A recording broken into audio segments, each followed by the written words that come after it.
तो आदाब, नमस्कार, गुड इवनिंग, सत श्री अकाल। एक बार फिर आप तमाम लोगों का स्वागत है क्राइम तक की कहानी के इस एपिसोड में। उम्मीद है पूरी फैमिली अच्छी होगी, अपना ख्याल रख रही होगी।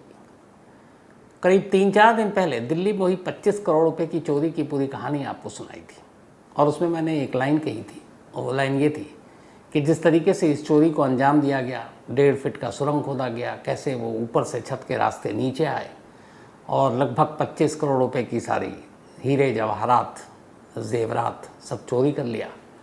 तो ये काम कम से कम 4-5 या 6 लोगों का हो सकता है, मैंने खुद कहा था।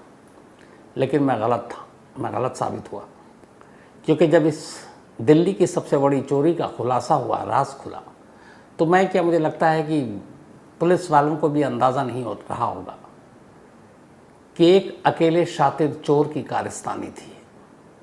एक अकेला चोर जिसने इस पूरी चोरी की साजिश को प्लान किया, रैकी की, अकेला आया, अकेला उसने सब कुछ किया, अकेले सारा माल उठाया और फिर निकल लिया। इतनी बड़ी चोरी अमूमन एक अकेला चोर अंजाम नहीं देता, लेकिन यहाँ पर यह हुआ और जिस तरीके से ये हुआ, खुद पुलिस वाले भी इस चोर की कहानी सुनकर अभी हैरान है। क्योंकि अमूमन गैंग के साथ चोरी करने में, इतनी बड़ी चोरी करने के लिए बहुत सारे लोगों को, बहुत सारे आपको एक्सपर्ट्स की ज़रूरत होती है। पर यहाँ एक ऐसा चोर है जो सिर्फ ये चोरी नहीं, बल्कि उसने अब तक जितनी भी चोरी की, उसने कहा मुझे किसी की सहायता या सपोर्ट की ज़रूरत नहीं, मैं अकेला करूँगा। और शायद उसकी वजह ये है कि उसे मालूम है कि बाकी लोगों के साथ मिलकर करने में पकड़े जाने का ज़्यादा खतरा है। हालांकि एक दूसरा पहलू भी है इस कहानी की कि ये चोर हमेशा अकेले चोरी करता है, लेकिन अमूमन पकड़ा भी जाता है। अब ये जानबूझकर पकड़ाता है या क्या होता है, और चोरी के वो सारे पैसे या सारा माल भी कभी पुलिस पूरी तरह से बरामद नहीं कर पाती है। तो आज की कहानी सुपर चोर लोकेश श्रीवास की, यही नाम है उसका, जिसने 24 सितंबर की रात भोगल के इलाके में एक आलीशान ज्वेलरी शॉप के अंदर चोरी की, 25 करोड़ रुपए चुराए। ये कहानी आपको डिटेल में सुनाई, आज सिर्फ ये बताऊंगा कि कैसे इस चोर तक पुलिस पहुंची और कैसे एक तुक्के ने पुलिस को इस चोर तक पहुंचा दिया। तो 24 सितंबर की चोरी की कहानी तो आपको मालूम है। 27 सितंबर की बात है, छत्तीसगढ़ के दुर्ग इलाके में दुर्ग पुलिस कुछ पुराने चोरी के मामलों की इन्वेस्टिगेशन कर रही थी और तमाम एक तरह से एक अभियान, एक मुहिम भी चला रही थी। चोरी के वारदातों को रोकना, जो चोर हैं, जो बाकायदा पुलिस के रिकॉर्ड में हैं, उनको ढूंढना, पकड़ना। और कुछ ऐसे चोर थे जो वांटेड थे और वो भागे हुए थे, पुलिस के हाथ नहीं आ रहे थे। तो दिल्ली की इस चोरी से बेखबर दुर्ग पुलिस अपने चोरों को पकड़ने का काम कर रही थी। तभी 27 सितंबर को एक चोर उनके हाथ लगा, जिसको 2-3 चोरी के मामले में वांटेड था। वो उस चोर का नाम था लोकेश राव। अब दुर्ग पुलिस की क्राइम ब्रांच जो यूनिट है, उसके वो हत्थे चढ़ा, कुछ और चोर भी चढ़े।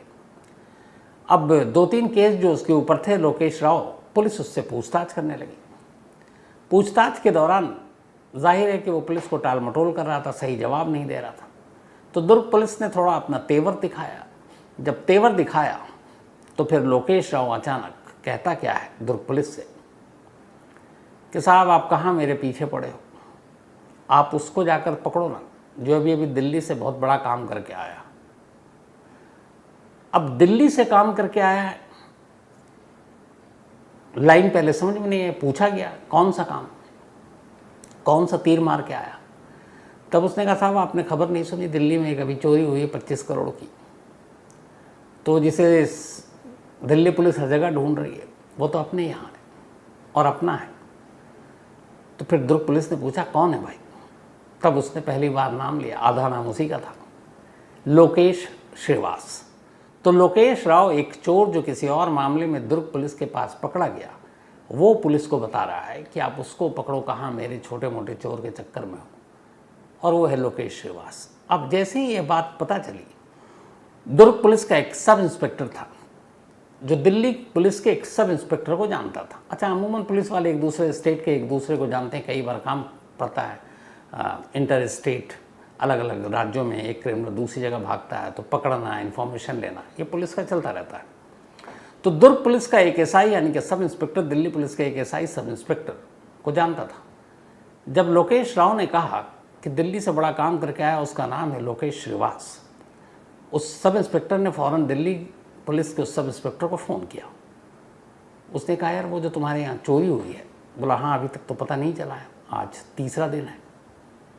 तो बोला उस चोर के बारे में जानकारी मिली है, वो हमारे स्टेट का है, छत्तीसगढ़ का है।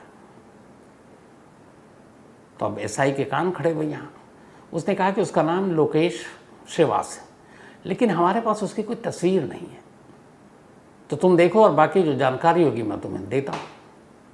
अब दिल्ली पुलिस का ये सब इंस्पेक्टर भागा भागा अपने सीनियर अफसर के पास गया और उसने कहा कि सर ऐसी ऐसी जानकारी मिली है कि जो 25 करोड़ की चोरी हुई है भोगल में, उसका जो चोर है असली वो इस वक्त दुर्ग में है।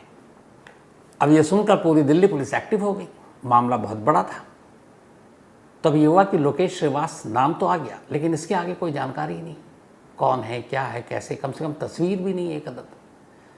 तब दिल्ली पुलिस के अलग अलग टीमें लग गई। अभी तक अंधेरे में हाथ पैर मार रहे थे, शोरूम के मुलाजिमों के ऊपर जो शक था उनसे पूछताछ चल रही थी। यहाँ एक अचानक नया नाम छम से सामने आया। तब ये लोकेश श्रीवास कौन बला है भाई, इसको ढूंढा जाए। तब क्या करें, बिना तस्वीर बिना चेहरे के कैसे। तो फिर दिल्ली पुलिस ने अपना दिमाग लगाया, उन्होंने पुराने केसेस और गूगल में जाकर लोकेश श्रीवास नाम सर्च करना शुरू किया कि शायद ये चोर है, अगर कभी पकड़ा गया कहीं कोई तस्वीर होगी। और गूगल बाबा बहुत हेल्प भी करते हैं। तो गूगल में सर्च करते करते अचानक एक जगह पर एक लोकेश श्रीवास दिल्ली पुलिस को नज़र आता है, जो कि पुलिस के शिकंजे में है, हथकड़ी में है। और वो एक और जौहरी के यहाँ चोरी हुई थी, उसी सिलसिले में वो पकड़ा गया था दिल्ली में। तब उसका चेहरा सामने आया, और जब चेहरा सामने आया तो पुलिस को लगा चलो इससे आगे बढ़ेंगे। इस दौरान जब ये चोरी हुई जौहरी के शॉप पर 24 सितंबर की रात को, तो वहाँ से पुलिस ने उस वक्त करीब आसपास के 700-800 सीसीटीवी कैमरे खंगाले थे। एक कैमरे में एक संदिग्ध शख्स दिखाई दे रहा था, वाइट शर्ट ब्लैक पैंट, और उसके पीठ पर एक पिट्ठू बैग था। अब ये जो सीसीटीवी की तस्वीर थी, सफ़ेद शर्ट काली पैंट और पिट्ठू बैग पीठ पर, जो गूगल में तस्वीर मिली थी पुरानी लोकेश श्रीवास की, जो दिल्ली पुलिस ने ही पकड़ा था, उस चेहरे से इसको मिलाया गया। हालांकि ये सीसीटीवी कैमरे की तस्वीर बहुत क्लियर नहीं थी, लेकिन फिर भी जब मिलाया गया तो उसका हुलिया, चेहरे की बनावट लगभग मैच कर गई। तो अब पुलिस को क्लियर हो गया कि ये वही शख्स है जिसने चोरी की है। तब लोकेश श्रीवास को लॉक कर दिया गया कि भाई यही चोर है, अब इसके बारे में और पता करो। अब जब चेहरा मैच कर गया सीसीटीवी और उस पुराने उससे, तो फिर दिल्ली पुलिस की एक टीम को फ़ौरन पहले तो छत्तीसगढ़ रवाना किया गया, और दूसरी टीम को इस बात में लगाया गया कि वो दुर्ग पुलिस के साथ किसी तरह उसके कॉन्टैक्ट नंबर और उसके बारे में जानकारी हासिल करें। आखिरकार दुर्ग और भिलाई पुलिस की मदद से लोकेश श्रीवास का एक कॉन्टैक्ट नंबर मिल गया। अब पुलिस ने उस कॉन्टैक्ट नंबर को सर्विलांस पर लगाया। सर्विलांस पर लगाने के बाद जब उसकी जांच हुई तो पता चला कि 24 सितंबर की रात इस फ़ोन का लोकेशन भोगल के उसी ज्वेलरी शॉप के इर्द गिर्द था। अब ये डबल कंफर्म हो गया कि लोकेश श्रीवास ही है। अब इसके बाद जब उसके मोबाइल की और जांच हुई तो पता चला कि अगले दिन यानी कि 25 सितंबर की रात, 24 सितंबर की रात से लेकर वो मोबाइल का जो था उसके बाद स्विच ऑफ, आखिरी लोकेशन भोगल, फिर स्विच ऑफ था। अब अगले दिन आ गया 25 सितंबर। 25 सितंबर को पहली बार वो मोबाइल ऑन होता है और उसका लोकेशन दिखाता है कश्मीरी गेट, जो बस अड्डा है, ISBT, inter state bus terminal. तो 8:40 के आसपास उसका कश्मीरी गेट पर दिखाता है कि वहाँ पे फ़ोन ऑन हुआ। अब कश्मीरी गेट पे जब ऑन हुआ तो पुलिस की टीम फ़ौरन कश्मीरी गेट एक रवाना हुई।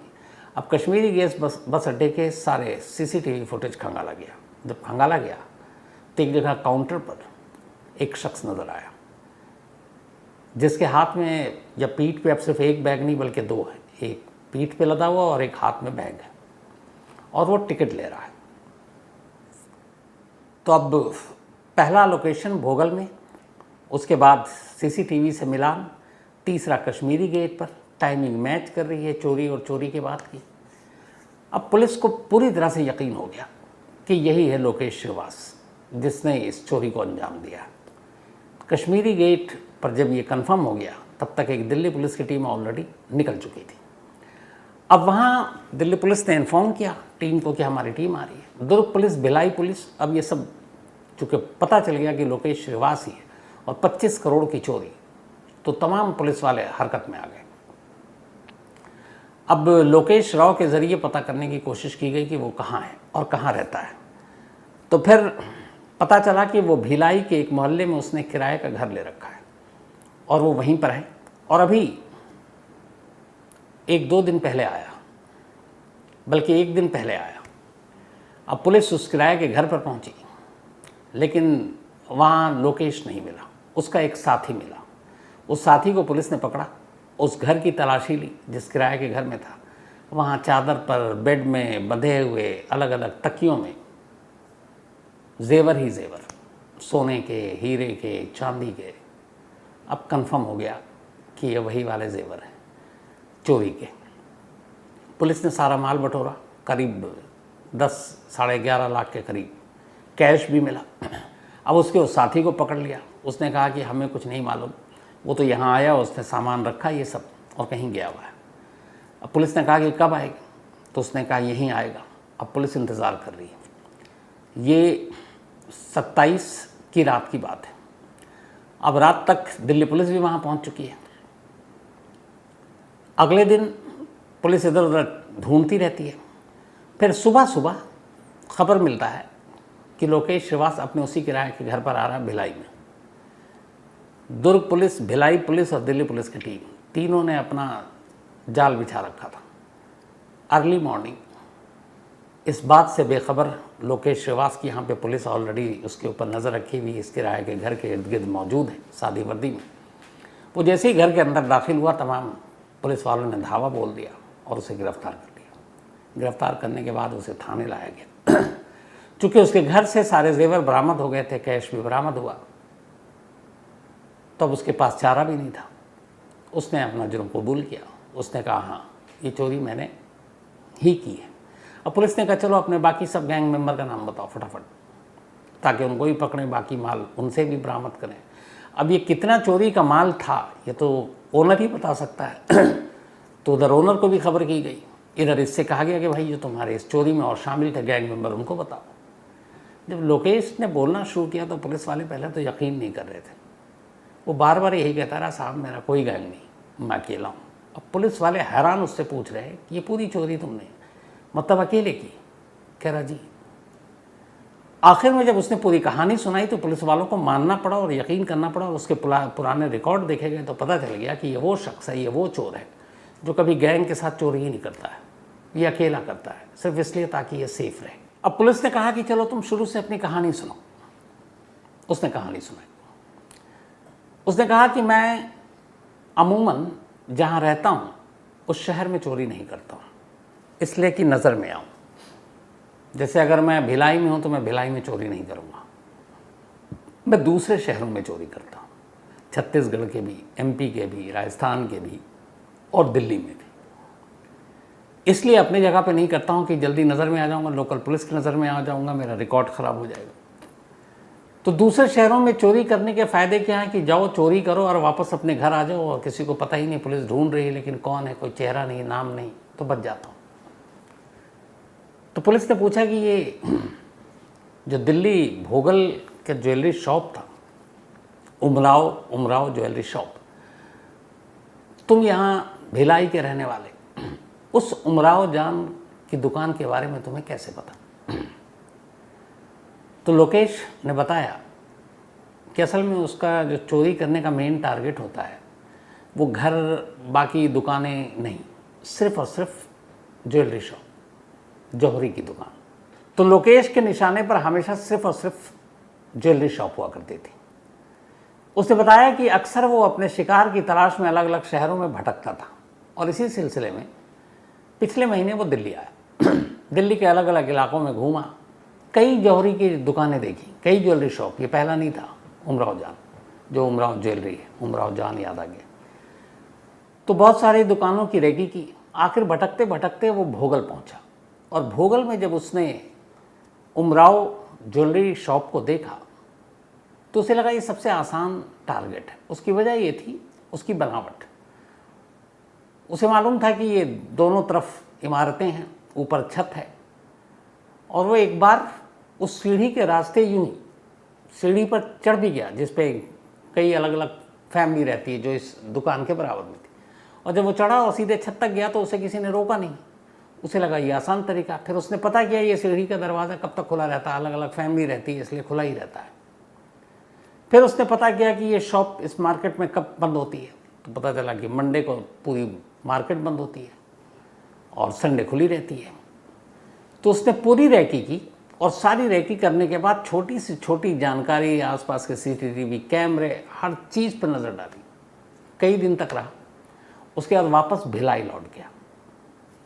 भिलाई जाने के बाद अब उसने बाकी जो छोटी छोटी चीज़ें थी उसको रिकॉल किया, क्या कैसे करना है।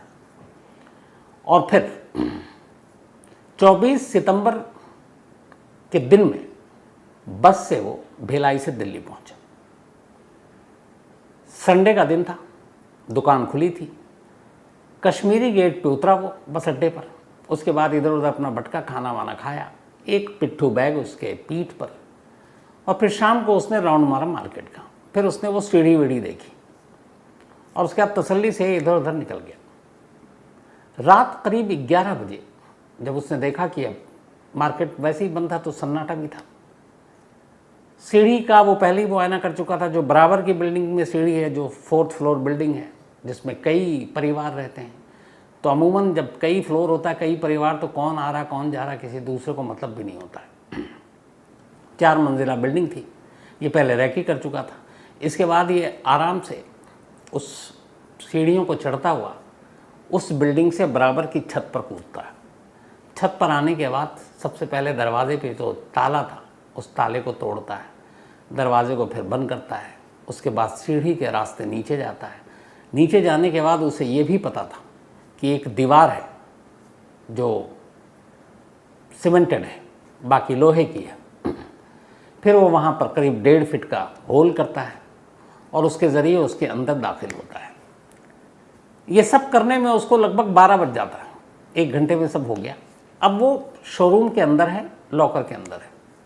अंदर जाने के बाद अब वो तसल्ली से सबसे पहले लॉकर को खोलना शुरू करता है। गैस कटर, ये सारी चीज़ें थी उसके पास, तो उन सब से खोलता है। एक लॉकर को कुल 32 लॉकर खोलता है। उसमें से सारे जेवर निकालता है, जो शोकेस में थे उनको निकालता है, और अपने साथ एक बड़ा सा जो बैग लेकर आया था उस बैग में सारे को भरता जाता है। अब 32 लॉकर खोलना कुछ मिनटों का काम नहीं था, तो ये तसल्ली से खोलता है। फिर आराम से पानी, खाना सब लेकर ही गया था। शोरूम के अंदर उसे मालूम है कि पूरे मंडे कोई नहीं आने वाला है। पूरी संडे रात शोरूम के अंदर बिताता है। अब मंडे को भी तसल्ली से कुछ घंटे सोता भी है वहीं पर। थक जाता है तो सो जाता है, फिर उठता है, खाना खाता है, पानी पीता है, फिर इसके बाद अपना काम पे लग जाता है। तो ये करते करते इसने सब कुछ समेट लिया। अब हो गई दोपहर के करीब, लेकिन इसे लगा अब दोपहर में निकलना ठीक नहीं रहेगा। बोला अभी अंदर ही सुस्ता हो, अभी अंदर ही है। शाम के जब 7 बजे तो इसने कहा अब निकलना चाहिए, थोड़ा अंधेरा हो गया। दिल्ली में आजकल का मौसम वैसे ही 6 बजे के बाद अंधेरा हो जाता है। तो ये उसी रास्ते से, जिस सुरंग इसने बनाया उससे सीढ़ी पर पहुंचता है। सीढ़ी पर जाने के बाद पहले चारों तरफ मुआयना करता है, फिर देखता है छत पे दूसरी तरफ पड़ोसियों का भी कोई नहीं है। और उसे मालूम है कि एक बार छत से सीढ़ी के ऊपर उतर गए तो कोई पूछने वाला नहीं, क्योंकि अलग अलग परिवार है, उन्हें मत शायद यही सोचेंगे ये उनके यहाँ आया, ये उनके यहाँ आया, सभी कन्फ्यूज़न में रहेंगे। तो ये उस छत से फिर उसी दरवाजे से बाहर आया, पड़ोसी के छत में गया और सीढ़ी से बेखौफ नीचे उतरा। नीचे उतरने के बाद अब ये पीठ पर ही वो सारे गहने लाद कर चला जा रहा है। वहाँ से निकला। वापसी के टिकट, कॉन्फिडेंस देखिए इसका, वापसी का बस के बारे में इसने पता कर रखा था और इसे मालूम था कि कितने बजे की बस से निकलना है, और एकदम राइट टाइम ये पहुंचता है कश्मीरी गेट। कश्मीरी गेट के रास्ते में एक जगह रुकता है और कश्मीरी गेट से पहले ही एक बैग की दुकान है, वहाँ से बैग लेता है। उसे लगता है कि एक जो बैग था उसके पास, उसमें ज़्यादा ठूस के भर दिया उसने। तो कहता थोड़ा अलग, और दूसरा शक भी ना, अगर कोई तलाशी ले तो 2-2 बैग है, तो कुछ कपड़े वपड़े भी ऊपर रख देंगे। तो इसने एक और बैग लिया। उसके बाद कुछ माल इधर से उधर किया, बैग बंद किया, और 8:30 के आसपास ये कश्मीरी गेट पहुंच गया। कश्मीरी गेट जाने के बाद इसने 8:40 काउंटर पे गया, वहाँ टिकट ली, और अब आराम से सरकारी बस में बैठ कर गया। इसे ये था कि सोचे 25 करोड़ उसके पास हैं, कैश भी है, लेकिन लगा कि ऐसे ही चलो कि किसी को शक ना हो। तो सरकारी बस में एकदम उसी तरीके से बैठा, वैसे ही बैग रख दिया ताकि कोई ये भी ना पूछे कि कौन कहाँ है, तो बैग वैग सब वैसे ही, और एकदम आम मुसाफिर की तरह बैठा। और उसके बाद वहाँ से सीधे, जब तक दिल्ली पुलिस को या खुद दुकान के मालिक को उनके लुटने की खबर पता चलती, ये भाई साहब भिलाई पहुँच चुके थे। और कुछ दिन पहले इन्होंने किराए का घर लिया था, क्योंकि उससे इतना अपने ऊपर भरोसा था कि दिल्ली में इस चीज़ को, वारदात को अंजाम देंगे। उसका एक घर है जहाँ पे घर पे ये चोरी का माल रखेंगे। तो उसने फिर वो वहाँ पहुँचा, सारा माल रखा। अब यहाँ पे बस उसका एक दोस्त था जिसको इसने बताया कि उसे पता है ये चोर है, कहीं ना कहीं वारदात करके आता है। तो उसे उसने बताया कि ये सारी चीज़ें हैं। तो चूँकि एक बेचने में और बाकी लोगों में मददगार चाहिए, तो वो उसका हमराज था, वो बताया उसने। लेकिन उसको भी बाद में पता चला कि जो दिल्ली में चोरी हुई ये करके आया वो। लेकिन चूंकि उसने पुलिस से छुपाया, बताया नहीं, तो वो भी गुनहगार हो गया। तो यहाँ से रखने के बाद वो फिर इधर उधर, अब उसको बेचना भी है, बेचने के लिए ढूंढना भी है लोगों को। तो इसी सिलसिले में भटक रहा था। लेकिन इत्तेफाक से उसी के हमनाम लोकेश राव नाम के एक चोर ने, जिसको दुर्ग पुलिस ने किसी और मामले में पकड़ा, इसका राज खोल दिया। क्यों? क्योंकि इस लोकेश श्रीवास की ये बात जो उसका साथी था जो पकड़ा गया, उसने उस लोकेश राव को बताया था जो दूसरा चोर था, जो पुलिस के कब्जे में था। तो उस चक्कर में ये भांडा फूटा। पुलिस आखिर तक पहले तो ये मानने को तैयार नहीं थी कि ये बंदा अकेले ये सब कुछ कर सकता है। लेकिन जब सारे फिर सबूत, सारी चीज़ें खंगाली गई, तो दिखा वाकई कि वो जहाँ जहाँ CCTV कैमरे में कैद हुआ अकेला था, उसके इर्द गिर्द साथ में कोई नहीं था। और फिर उसने सारी चीज़ें भी बताई। लगभग करीब 25 करोड़ के एग्जैक्ट अमाउंट नहीं था, उसके आसपास था। तो ज़्यादातर चीज़ें जो चोरी गई वो पुलिस ने बरामद कर ली हैं। लेकिन एग्जैक्ट उसमें से क्या घटा क्या नहीं घटा, ये जब एक बार ओनर बैठकर वो सारी चीज़ें लिस्ट मिलाएंगे तो पता चलेगा। लेकिन हाँ, कम से कम अभी इसकी बात करें तो अगर मान लीजिए कि वो 20 किलो था, तो उसमें से 18 से 18.5 kg बरामद हो चुका है। ये जो चोर है लोकेश श्रीवास, ये छत्तीसगढ़ में एक जगह है कबीर धाम, यहाँ का रहने वाला है। इसका शौक ये है कि जब ये चोरी करता है तो अकेले करता है, दूसरी जगह जाकर करता है, और फिर एक बार चोरी करने के बाद ये थोड़ा आराम करता है, फ्लाइट में घूमता है, अलग अलग शहरों में जाता है। घूमने के साथ एक और काम करता है कि उस घूमने के दौरान में अगला टारगेट क्या होगा उसकी भी रेकी कर लेता है।